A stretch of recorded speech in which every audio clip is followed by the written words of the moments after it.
21 তারিখ ধরছে, পরে গেছি মনে করেন আমার মেয়ে তো অসুস্থ ছিল, ঢাকায় গেছিলাম।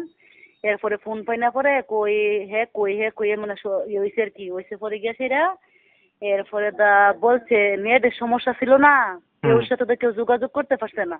এরপরে আমার ভাই আছে ওই দুবাই, এরপরে আমার বাতিজা আছে দুবাই, হেরা ফোন করে বলছে এমনি এমনি সে দিয়ে ধরে নিয়েছিল, কিন্তু হ্যাঁ নির্দোষ, হ্যাঁ কিন্তু খারাপ লোক ছিল না, বুঝছেন।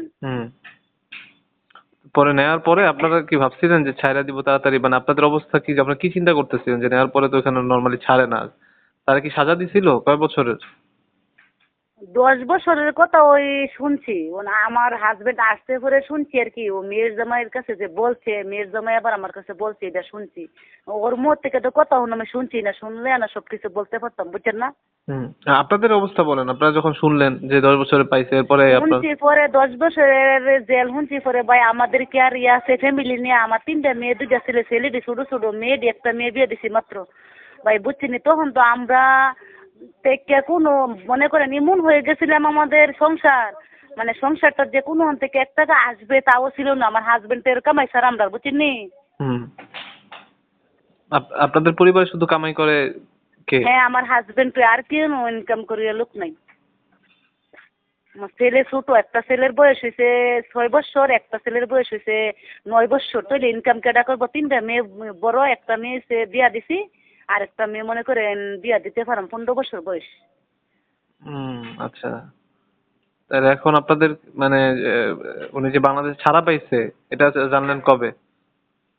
এটা জানছি মনে করেন ওই যে আমার বাতিজা ফোন করে বলছে, আর হেন থেকে নাকি পুলিশে ফোন করে কইছে পাসপোর্ট দেওয়ার জন্য আর কি। তারপরে এখন এখন কেমন লাগতেছে? আপনাদের সাথে কি আশপাশ থেকে কেউ যোগাযোগ করতেছে এসে?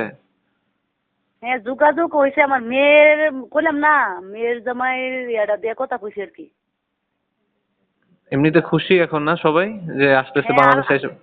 আলহামদুলিল্লাহ, আপনারা লাগে ভাই অনেক দোয়া করি, আল্লাহ যাতে আপনারা সহি সালামত লাহে, আপনারা যাতে সুস্থ লাহে, পরিবার লিয়ে যাতে আল্লাহ দে সুখে শান্তি থাকতে পারেন ভাই, বুঝছেন। এখন এখন কি করবেন, মানে সামনে কি ইচ্ছা, মানে তার কি, কারণ তার তো আর বিদেশে যাওয়া হবে না, তাই তো?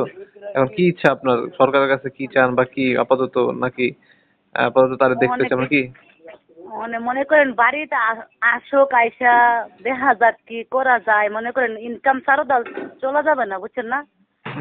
বাহিরে যা কার দেশ ওই যেটা করে কামটা তো সরকারের কাছে চাইতে হবে, মানে ইনকাম না হইলে আমাদের সংসার কিভাবে চলবে। হ্যাঁ সবকিছু উনই দিতে হয়, বুঝছেন না, উনা না দিলে সংসার ইয়ে হয় না, বুঝছেন না, উনই দিতে হয়। আর এক আমার বাসুর আছে দেশ হতা হ্যাঁ, উনা কি শুনেন দেশের ইনকামটা কি কেউ ইয়া করতে পারে, আর আরেকটা দেখো সুরা হ্যাঁ মারা গেছে, আমরাই করতে আমার শাশুড়ি। তাহলে আপনাদের কয়জন চলে ওনার ইনকামে? হ্যাঁ আপনার ওনার ইনকামে, মানে আপনার জামাই ইনকামে কয়জন চলে?